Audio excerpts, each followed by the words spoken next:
Well, good evening and welcome to the program. The Rockefeller Center at Dartmouth College is pleased to host a Veterans Day program each year as part of the Dartmouth Veterans Day celebration.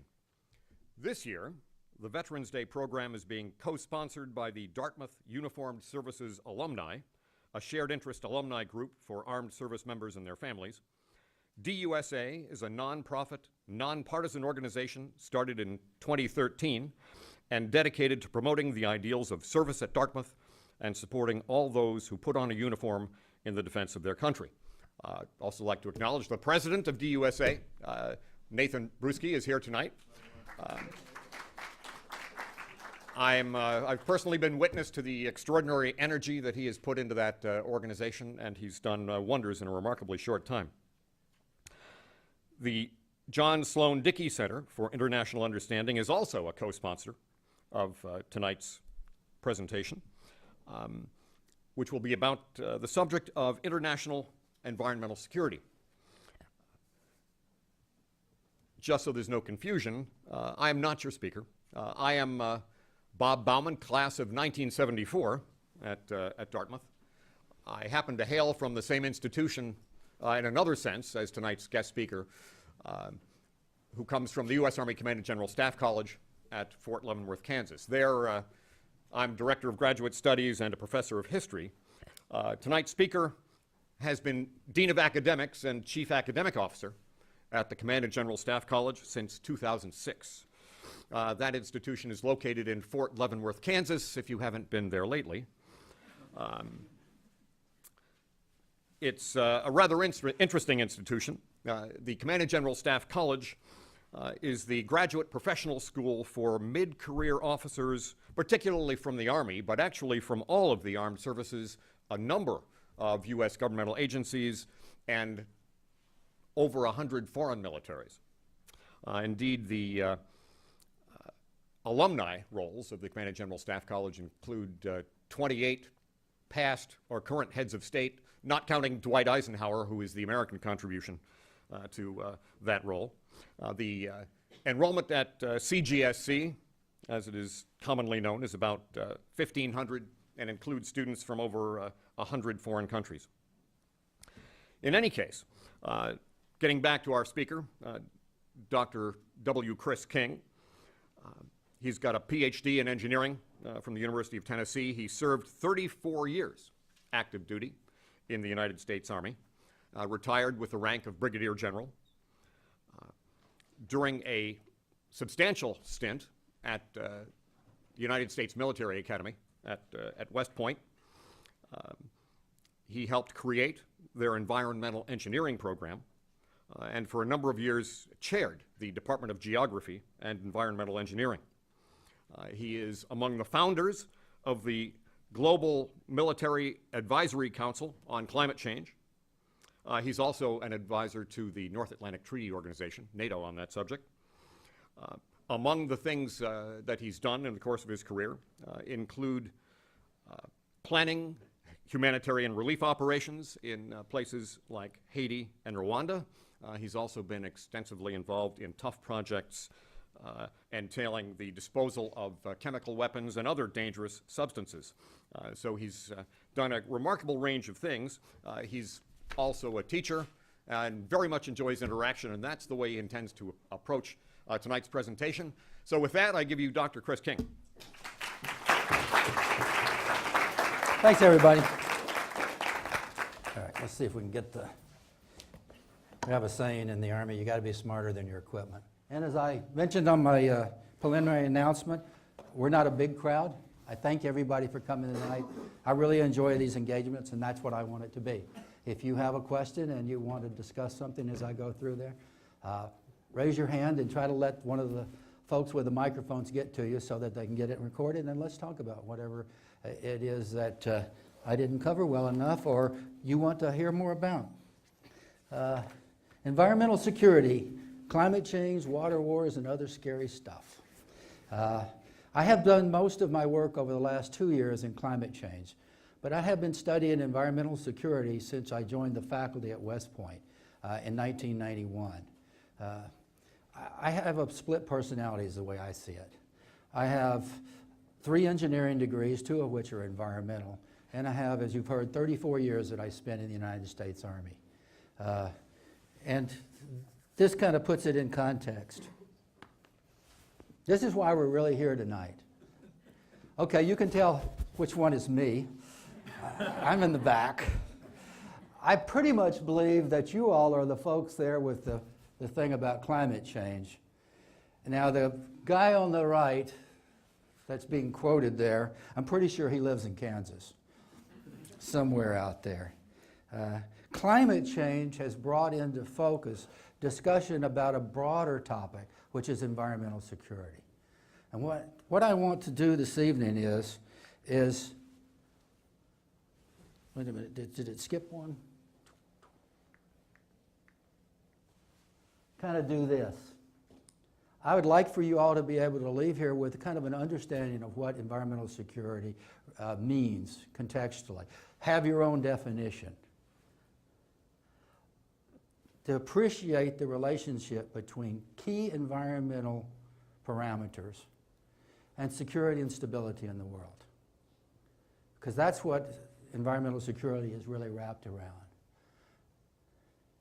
Now, being an engineer and a pragmatist, I tend to work with real examples, not stay in theory my whole time thinking about things. So I have a case study on Afghanistan that describes how environmental security analysis is conducted.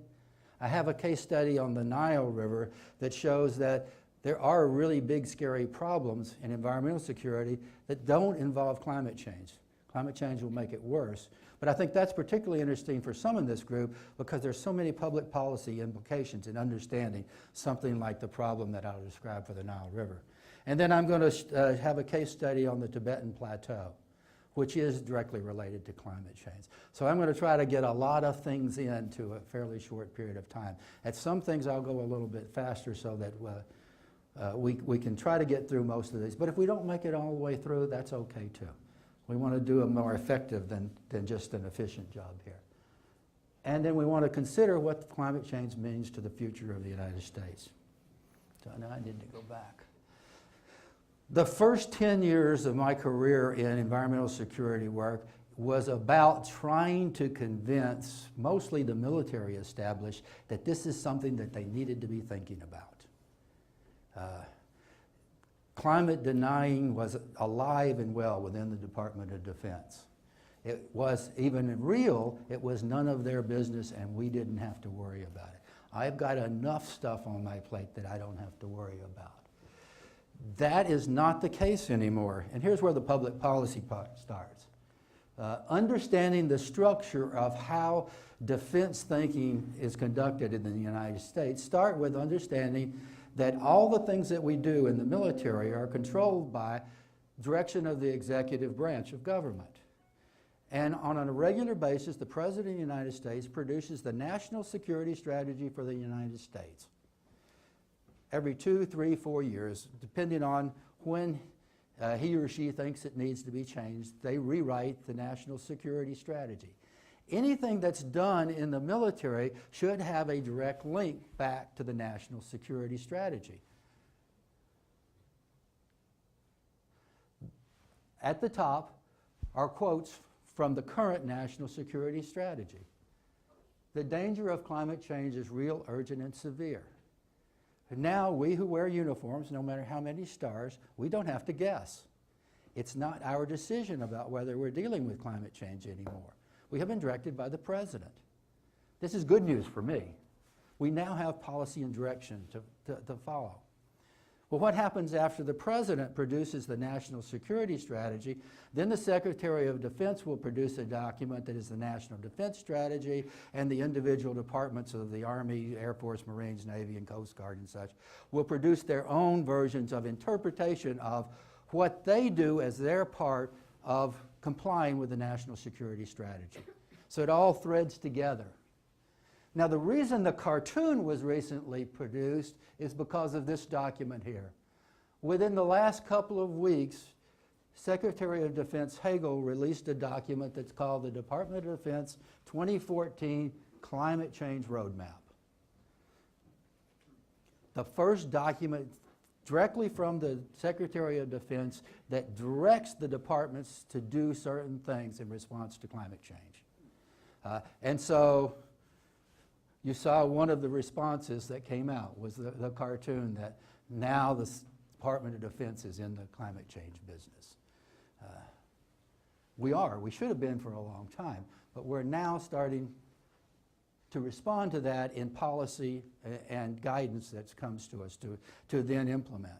Now, I teach a class in this to majors at the United States Army, and I read through the roadmap, and I was a little bit on the skeptic side, and it didn't say everything I would like for it to say and everything, but my students straightened me out.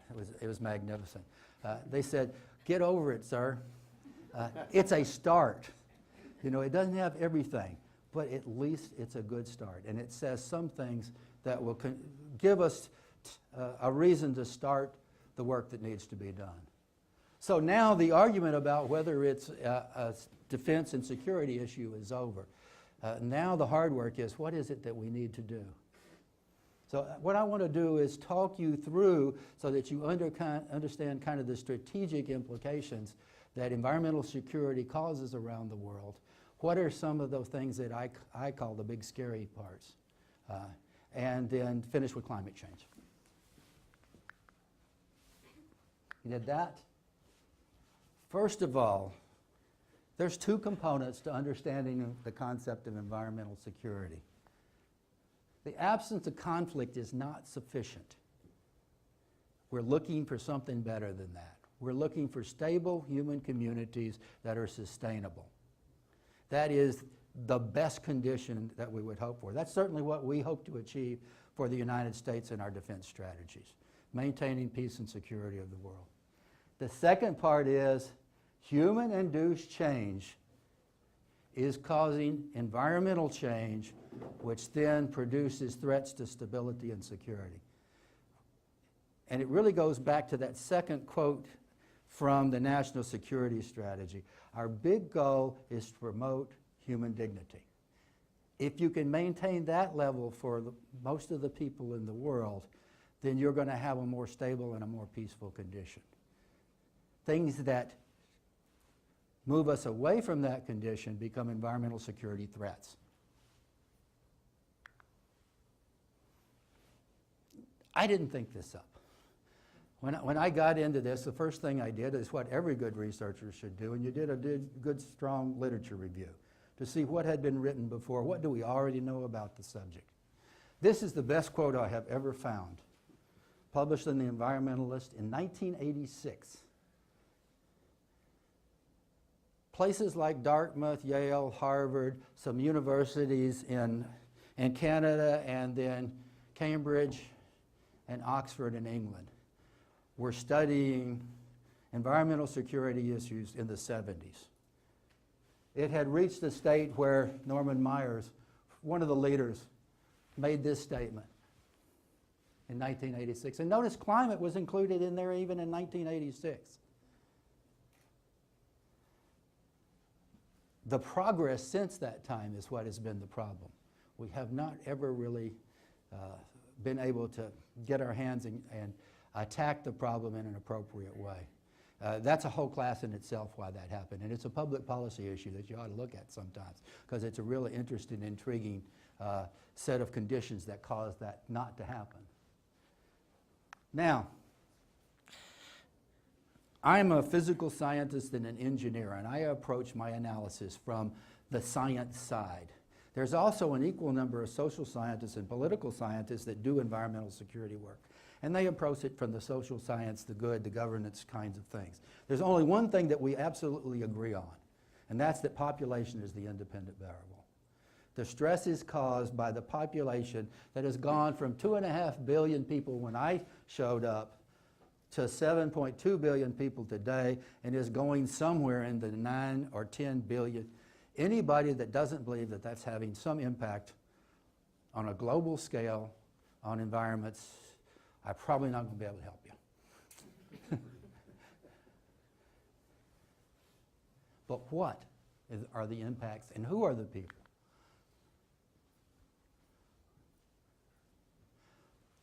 You'll notice the choices of my headings: life, liberty, and the pursuit of happiness. Everybody remembers where that came from. All right. This is part of how I used to try to convince the military that it was a requirement of their job to pay attention to this. This is, we all take an oath, support and defend the Constitution of the United States against all enemies, foreign and domestic. We never, in my whole career, paid any attention to domestic. We didn't have to. We didn't worry about what was going on. All of our threats were external. The threats are those things that deny people the basic life-sustaining conditions. Scientifically, I should use Maslow's hierarchy of human needs. And his first base level is the same thing as life. Somewhere between the second and the third level then you get to the liberties, and the pursuit of happiness is his nirvana, seventh phase. It's the same thing. Maslow wrote it in the 1950s and got a lot of accolades for it. It was in the Declaration of Independence, the hierarchy of human needs, when we decided for us what was worth fighting for. That was what we told England was worth fighting for us. That's how I put the two together. I was trying to figure out to the military to explain to them. There's this classic saying I use a lot, not usually in this. It comes from a guy named B.H. Liddell Hart. He's a classical historian, strategist, and very well respected. But his most poignant statement to me was that he said the only thing that's harder than getting a new idea into the military mind is getting an old one out. And my experience supports that very, very strongly. So teaching the Army that they have something that's not a force on force, that's not a fight, that's not a conflict, that's not a peacekeeping, that they're going to have to deal with is hard, hard work. But now that's been taken care of. And what are the life-sustaining things we're talking about? It comes from the land, it comes from the water, and it comes from the air. It's the basic environmental conditions. Now, we're not sure exactly which ones we're going to measure and stuff, and that's the hard work I've been doing for a while. But changes to these things can affect the life-sustaining capability of a region, of a country, and eventually the world.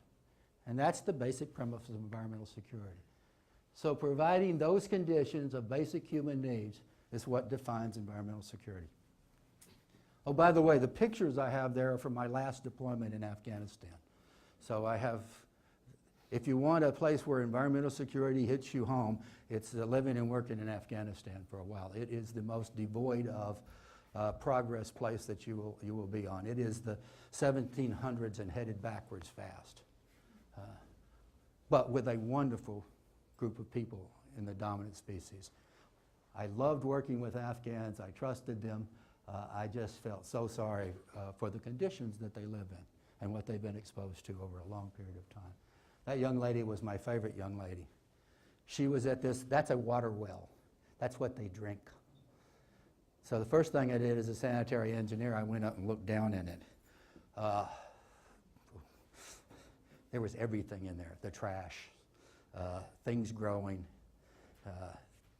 But you know, if you don't have clean water, then you drink dirty water. If you don't have any water, then you die. And that's the condition. Every time I was by this stop, it was off our base and stuff.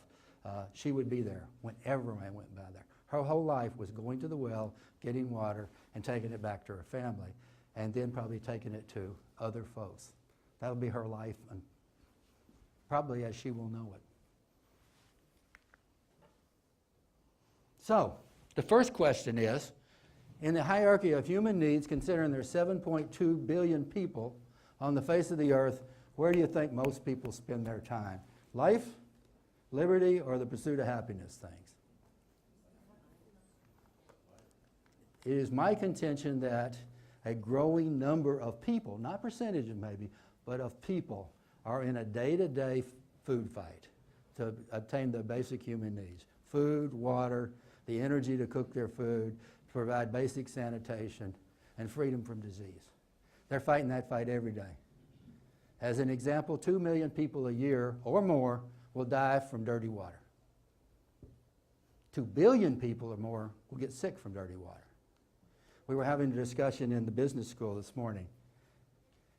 There is nothing more debilitating to a nation, to an economy, than the amount of energy 2 billion people being sick regularly sucks out of an economy. All the money goes into just buying the medicine, just doing the sustainment.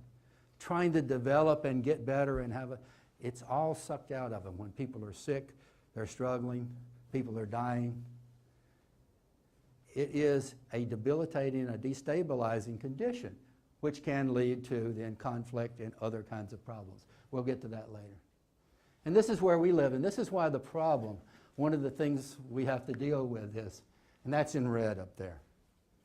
How do we convince the developed countries of the world that's in their critical best interest to pay attention to what's going on in the developing world and the environmental security problems that are being created there? Not just climate change, but include climate change. There's an old environmental rule that's inviolable. It's always cheaper to prevent it than it is to clean up the mess. For a person who spent billions of dollars cleaning up the chemical weapons mess and billions more in cleaning up the mess at Rocky Mountain Arsenal, which is one of the big environmental disasters from the Department of Defense. It's always cheaper and easier to prevent it than it is to clean it up. But we got to take that as a philosophy.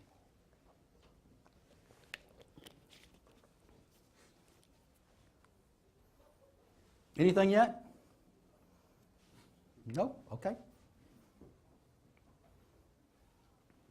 This is why it's important that I go around and do things like this. That's a public policy issue. How we spend our treasure and what we're going to value, and particularly what we're going to value in what we do with others and for others. And the point is that for our own security, this is money well spent, whatever we spend the money on. And then we as environmental scientists and policy people have to figure out what is the best way to spend that money, because sometimes we don't spend the money well.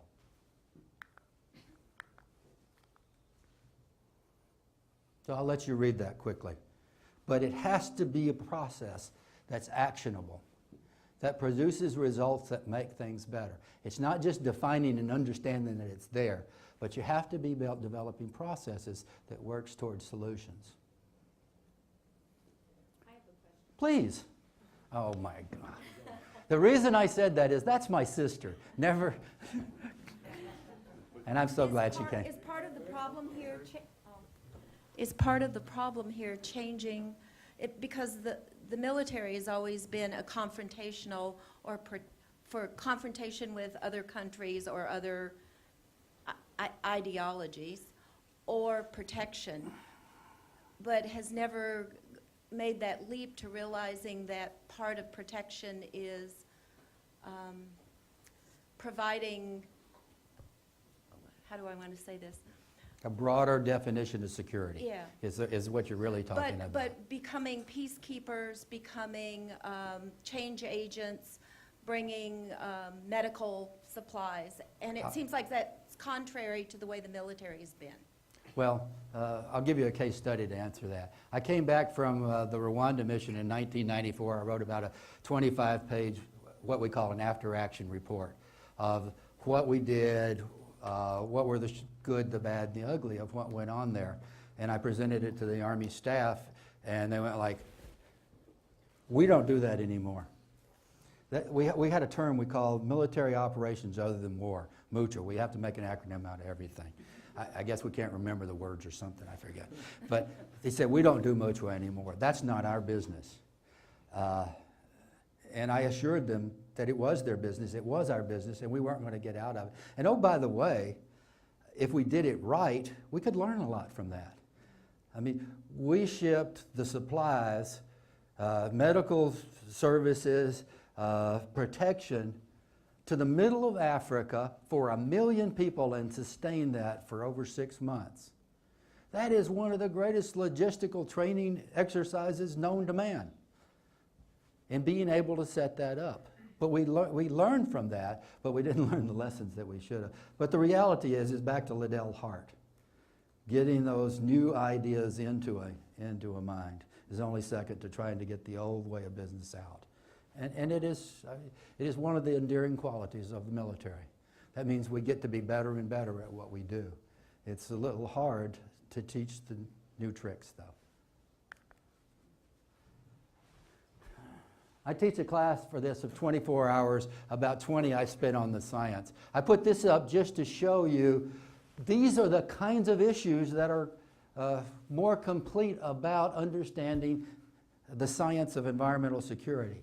It is about understanding water as a scarce resource, both the fresh water and the oceans. Even in the air domain, it's more than just greenhouse gases, but there are other factors that are environmentally adverse in the air environment that we have to worry about. For example, there are many places in the world where the air is so nasty you can't breathe it. That's a tough go. I've seen pictures of Shanghai and Beijing during a nice warm summer month. They're all wearing masks. They're not helping. They don't keep, all they keep is particulates out. What they have are problems with gaseous emissions. Land use issues are major issues in different places of the world. Deforestation, desertification, those are major issues. Exacerbated by climate change, but they're really being driven by overpopulation in certain areas, misuse of lands, and those kinds of things. Those are environmental security problems. Those are extreme because the land does not recover. Once you lower the carrying capacity of a piece of land by overusing it, the time it takes for it to recover is in geologic time. It's not in human time. You wouldn't even be able to count the number of life cycles you would have to go through for an arid environment to be able to recover if the soil's lost. These are all the kinds of environmental issues. In my personal experience, there's places where waste disposal is a major effort. They so contaminate the land with disposing of toxic chemicals that it's uninhabitable. Chernobyl is an example of that, but there are just as many where it was done with industrial pollution. We in the United States were very bold in what we did in the 1970s by implementing fairly stringent environmental regulations. And we didn't have it right at all. We probably did inefficient things and wasteful things, but we built an environment that actually protected and restored many of our natural resources over the next 20 years. There are places in the world that are still living in the 1950s in the way they do their industrial operations. And over the long term, those produce significant environmental concerns for them. Now, environmental security analysis. Let's do a quick environmental security assessment of the land of Afghanistan. And why do I do this? Because we're in war in Afghanistan. And one of the things you get when you're in a war, the first thing the boss will ask you if you're a strategic planner is, what is the end state? That means, when do I know I've won and we can go home? I mean, that's about that simple. So to get to the end state, we got to get to some sense or some place where we could call it stable enough and secure enough that we can exit without the high likelihood that we're going to have to return there and be embroiled again. Does that sound like some other place we might be, like Iraq?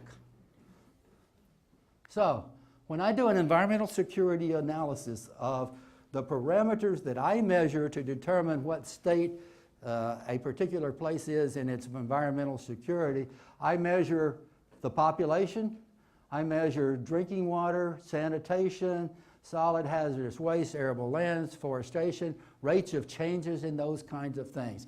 So this is the database that I built for Afghanistan. It puts it in the top 5 in the world as awful. The worst places in the world.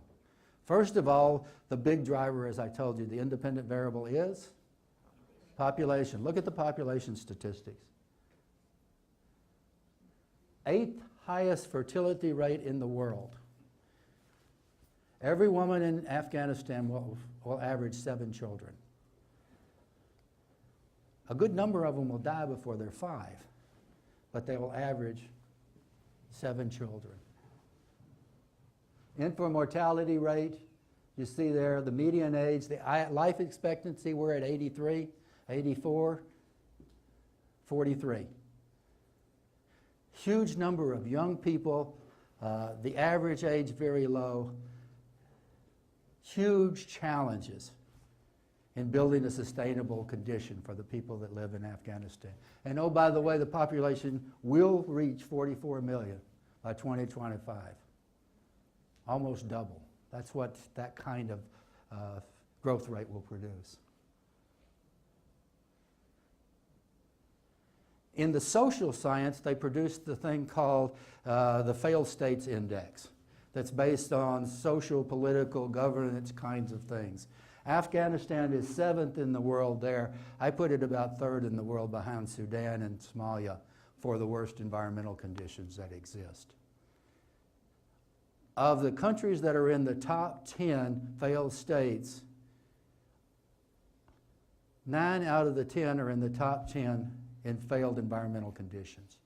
The only one that's in the Failed States Index, now at number 9, that shouldn't be there by the environmental issues is Iraq. And I would posit that they had other issues that put them in the failed states list. But they were 3rd in 2007, they're 9th in 2011, and they may or may not move out of the Failed States Index. But the correlation between environmental conditions and failed and failing governments, there is no other explanation of why the two are the same list, except that environmental security issues are destabilizing in their impact on those countries. And for us, particularly when we talk about Afghanistan, our ability to rebuild and reach that end state in Afghanistan is challenged by the environmental conditions. I had a doctor that just finished his master's thesis with me. His analysis was we spent $91 billion on health care facilities and structure in Afghanistan over the last 10 years. He measured the health metrics that he would use that would describe the health of the population, and there was zero change, zero improvement in the health of the Afghan population over the last 10 years and the $90 billion. Maybe we should have spent it on sanitation, more water supplies, building water resource management process, and maybe planting 25 million trees to start recovering some of the lands. Yes, young lady. Oh, got a customer, got a customer. Hi. So you even just mentioned policy proposals such as sanitation and improvement of facilities, but also if we're talking about population and that really being the independent variable exacerbating all of these environmental security issues that are so destabilizing, is there an entry point in policy that comes from family planning or any sort of population controls and addressing that as the root factor? I think most of the science in the world and the people, and this is not me, but the people I've talked to that I believe work and study this well, said the primary impactor that we should be considering is women's education around the world. That's what I have been told by the people who study that. Providing an education to women is the best hope that we have to be able to break the cycle that exists now. And actually the doctor's analysis came up with the same thing. If we want to impact Afghanistan and their culture, you have to get into the family unit. And in that culture, the family unit is run by the woman. So, but we don't do anything about that. In fact, our policy has been that is not something that we do. Not the Army, I'm talking about us as a nation.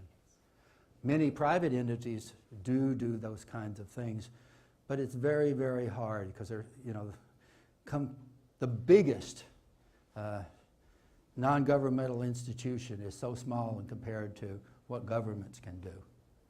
So, does that help? Okay, good. Thank you. Very good question. What are you going to do about it? That's a good question. Now I want to do a case study of the Nile. This is the public policy, guys. You ought to enjoy this one. That is the geographic map of Africa. All right. Anybody know where that was drawn? If you do the whole continent of Africa, and when?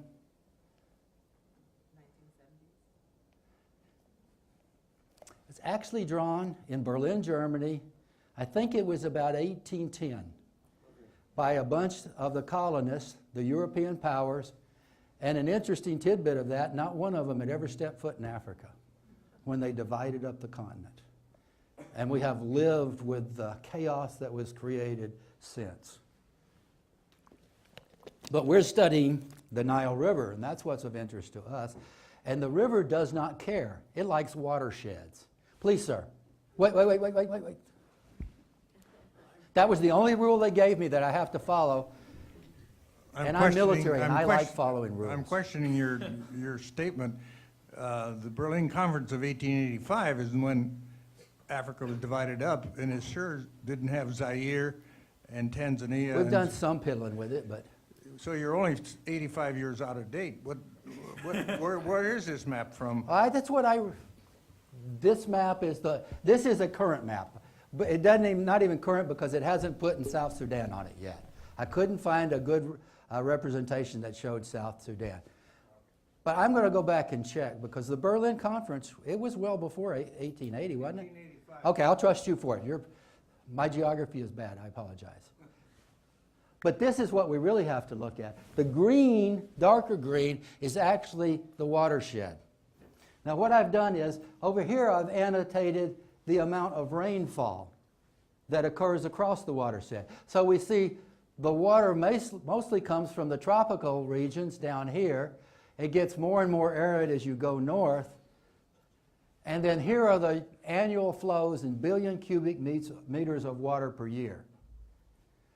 Now recognize what actually happens is they have a strong spring runoff from the flows, and then it drops off. So a lot of the water comes within about 3 months.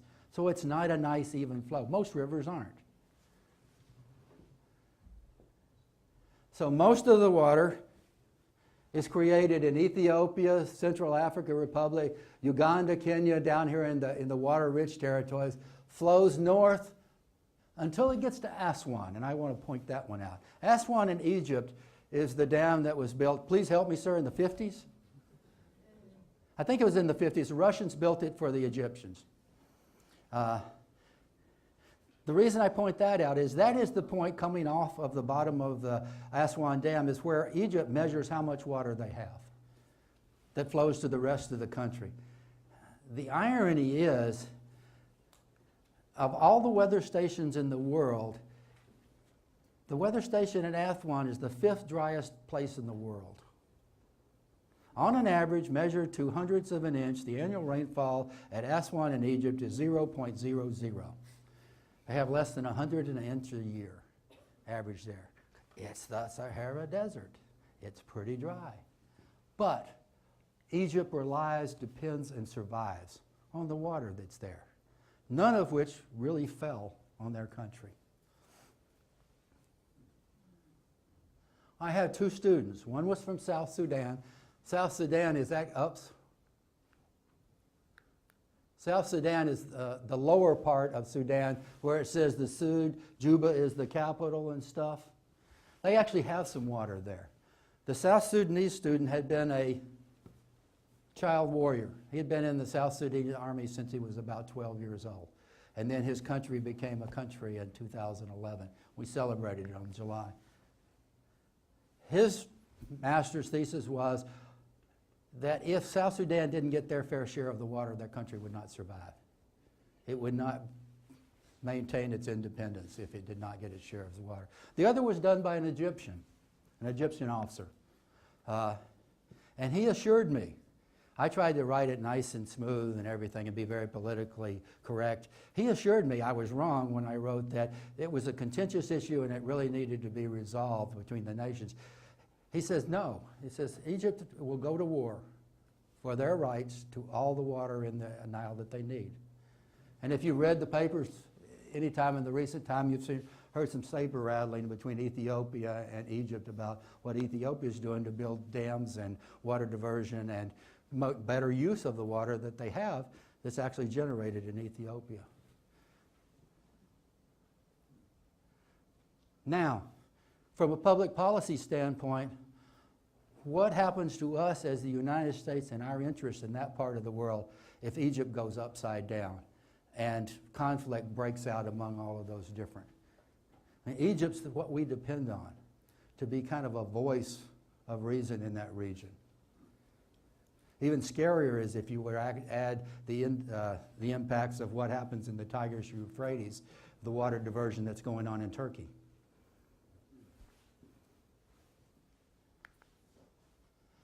Here's where it gets worse. Here's the 140 billion cubic meters per water that's currently under demand from the countries that use the Nile. Now, I took South Sudan and I gave them their fair share.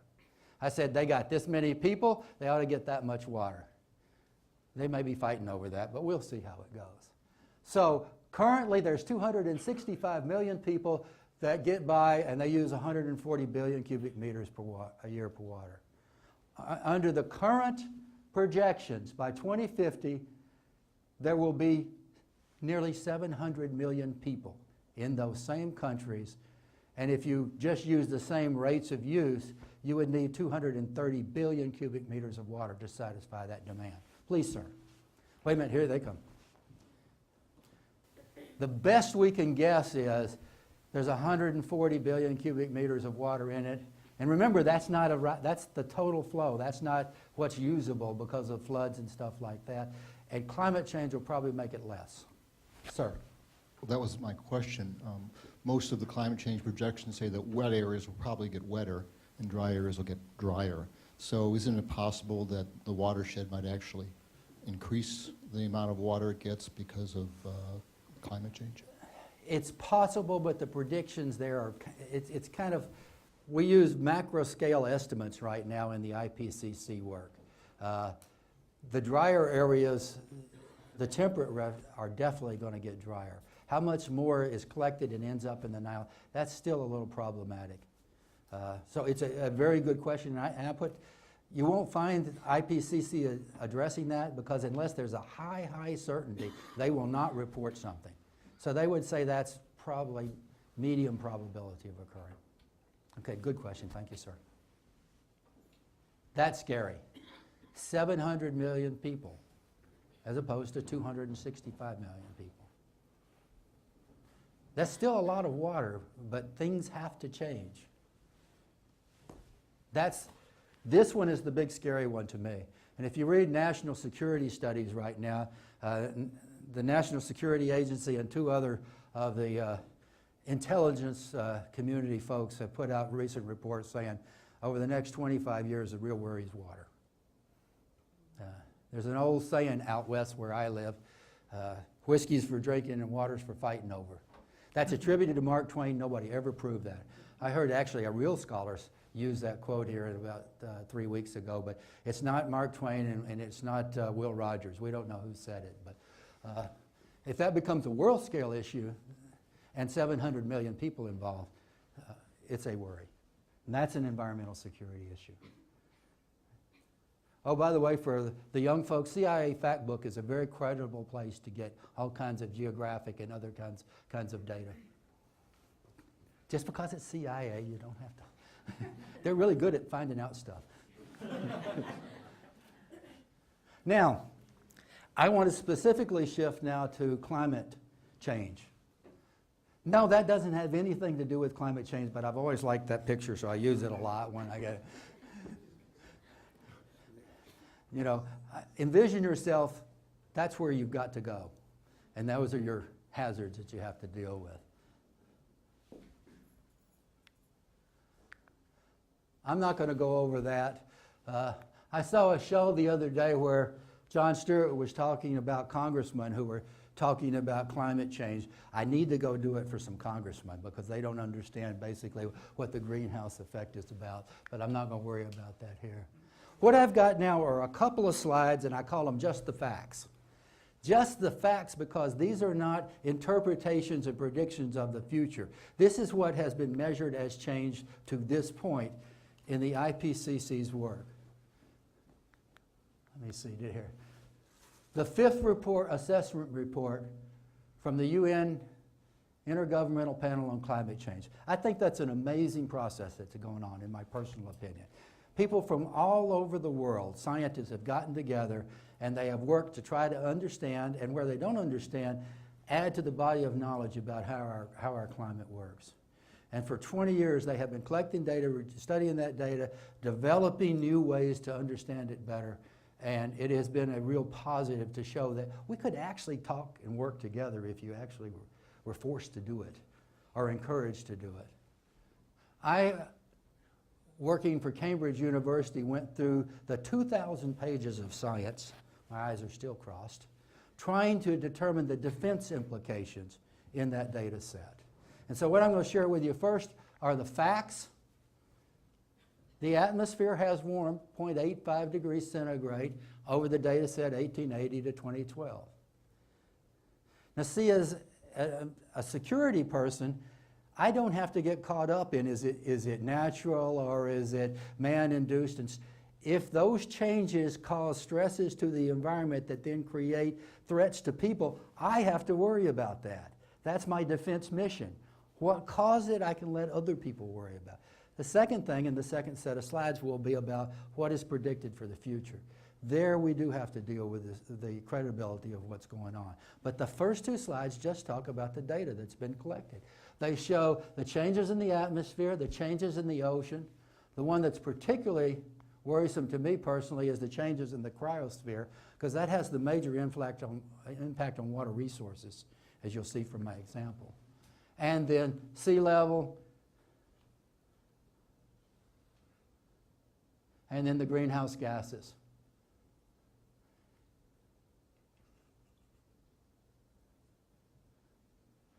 When they use the term extremely likely, and I pulled that out, that means they've done a probabilistic analysis of the data, and that's at least 95% probable from all of the data stuff. They're very precise. Likely, highly likely, extremely likely, I think are the three terms or three levels of certainty they have on something that they will actually write as we believe that.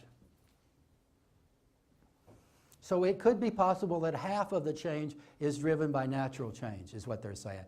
But at least half of it, they believe, is extremely likely to have been caused by anthropogenic change. Ma'am.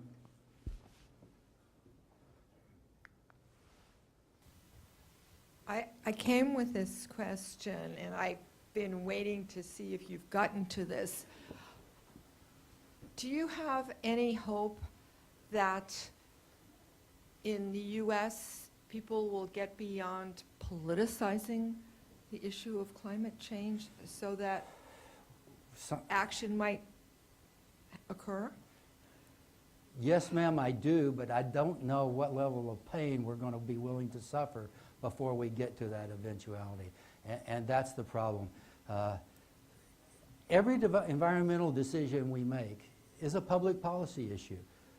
How much pollution we're going to allow in the air, how clean the water has to be before it's legal and safe, according to SAFE. That doesn't mean it's safe, it just means we have established what we're willing to pay for. We haven't reached anything conclusive yet. It's going to be a while still. But that doesn't mean we can't do actionable items right now. There are things that are really easy to address where we've got enough science, enough understanding, and enough new technology that we can implement it. I'll give you a great example from the Department of Defense. I just had a Marine that just finished his master's thesis. He's a Marine guy who does petroleum and supply in the field. He did the math and did the calculations, and we worked, and he found out that he can save 180,000 gallons of fuel in 1 month for one Marine battalion deployed in Afghanistan, just by making changes of stuff that we already own. Better generators, better HVAC systems, some more. But here's what it really means. It means that 46 trucks don't have to go from the supply point down a dirty road to that forward operating base. And that's probably 150 soldiers that don't have to be involved in a convoy and aren't targets out there on the road. So it saves millions of dollars in a month, and it makes life safer for some of our brave troops. We're going to do those things in the Department of Defense because we'll figure it out. But I think it'll have to be a bottom-up swell. The people decide what we're going to do. I know. This is an example of the temperature map. This is what it actually looked like. Where got the warmest? Not everybody got to 8, 9 degrees. Some places in the world got a lot warmer than that, up to 2.5 degrees centigrade overall annual warming. Some places, one place especially, got a little cooler. No, right there, right below the England, in the middle of the Atlantic Ocean. And not that great of real estate. And then here was the map you were talking about, sir. But it's of a macro scale. So being able to figure out in Africa, see most of the numbers that if you look at the drainage area from the Nile, most of them show losing water. But that's still not enough definitive for them to fall on their sword and say water's going to do this, that, or the other. Okay. Now what I did was I took, you're not going to have to read this because I'm going to blow up a couple of them. I took all of the things that are the climate changes that are going to occur. Temperature warming, extreme temperature, increased drying, which is critically important for agriculture, extreme precipitation, higher numbers of tropical events and such, just changes in precipitation, changes in snow and ice cover, cyclonic and sea level. I took each one of those and then I said, what are the key impacts? How do they affect the human domain? And then from that, then I went over and said, what is the security and defense implications? What do I need to train and prepare for? What do I know are going to be my future missions based on doing this work? So let me blow one up. Go ahead, ask your question. So snow and ice cover is one that's scary to me, and I'll show you why when I do my case study. But that's a blow up of that particular row. Just really quickly, almost all of the security and defense impact conclusions showed increased humanitarian support missions. Is the military well equipped for those humanitarian support missions, or would there have to be a restructuring of the type of military education? For this kind of work, we are better than FedEx and UPS and everybody else together. If an event gets that large and you dial 911, it will be the U.S. Department of Defense that will have to answer. Because working in those austere environments and being able to pick up massive amounts of stuff and move it around and be able to handle logistics at that level, the Department of Defense is better at it than anybody else you will have. The Air Force to be able to do the big moves, the Army and its logistics systems, the Marine Corps and their logistics system. We may not be the perfect, but there is no perfect, and we're the best choice you got. That was one of the reasons I told my bosses that they could say they're not doing Mutra all they want to, but it will not be true. When the president says we're going to go, he said it on Saturday, and on Sunday we were planning. That's the way it's supposed to be. Snow and ice cover. This is the predicted stuff now. By 2100, 15 to 85% of the ice cover in the world is lost. The ice cover on the Arctic disappears during the September months. No more cover in ice, completely open. It reestablishes itself during the winter. The amount of snow lost on the land masses, which are primary water sources for massive amounts of people, is gone. So then, stresses on water resources, increased warming, flooding, and droughts. It causes both. That doesn't seem fair, but it does. And so here's what the military has to deal with. Those are the threats that are created by that. That's the kind of analysis that we go through to get to the big so what for us. And it's things you were just talking about, young lady. We have to be able to do those. And we'll probably have to change some of what we do to be able to respond to them depending on the magnitude of those events. And my last case study, and then I need to finish up. That is the world's best water resource management project ever built. Of course, we didn't build it. It stores the ice and the snow up in the in the wintertime, collects it up and then releases it in kind of an orderly fashion. And those rivers are perennial sources for fresh water, agricultural water, for 3.2 billion people. Nearly half the world's population is served by that one beautiful system that's fast melting.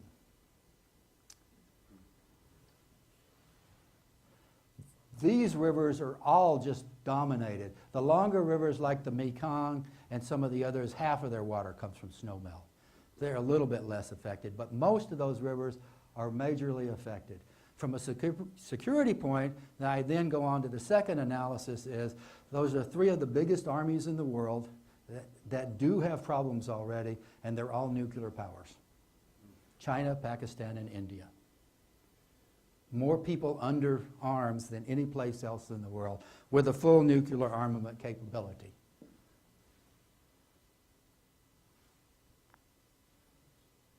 The commander, the four-star general that manages all forces in the Pacific, made the statement at the bottom fairly recently. He gets it. And he's going to have to react to it, and he knows that. I'm going to skip over that one and that one. I need to just put up the summary. Security is much larger than just having all the guns you need. And that's the change of the middle. There's people that say, HUA? People say that's a military mind snapping shut when you hear that. And maybe that's true. That's hard change for military. We would rather do the things that we have done for a long time. I think the thing I would finish with is, particularly for the policy folks, so how do we as a nation deal with these issues and get our hands around this stuff? Actually, the process that's already built and in place to define security threats to our nation, do the analysis to understand what it means, and to develop solutions and start moving down that road. The only one we have is the defense approach. We call it a threat analysis. We do the courses of action. We go through and do a significant amount of analytical work to really define and understand those problems well. And so the environmental security kinds of issues are probably going to be best posed through that system. The Department of State doesn't have stuff like that. The other arms of government don't have that analytical process already built and in place to make decisions and to make plans and then to operate and execute on plans. We are only a part of a whole of government solution, though. Probably not even the biggest part of what needs to be done by the United States to respond to the challenge of climate change and other environmental security. I only represent kind of the defense thinking about that. So, ma'am, it's got to be Department of State, the Department of Agriculture, the Treasury, and all of those other people got together to work a more holistic solution to that, with us participating as we should as the Department of Defense, because we're the ones that actually say we will support and defend the people of the United States. Always end with that one. I love this one because there's three things in there that are wrong, absolutely wrong. Intentionally, two of them, and one of them I'll pick out. First of all, it's culturally illiterate, right? Yo, amigo, like that. Secondly, protect us from the greenhouse effect. Well, we just pointed out the greenhouse effect is what keeps us alive. It's our problems with messing with the greenhouse effect that has caused the problem. But the last thing, and you can't pick it out, is the thing that's really wrong is that was drawn in 1989. And it's still valid and reasonable to show it here today. So that gets to the problem that you addressed, is when are we going to get about doing something about this as a nation? I've overstayed my welcome, but I'd be glad to answer any other questions that you all might have.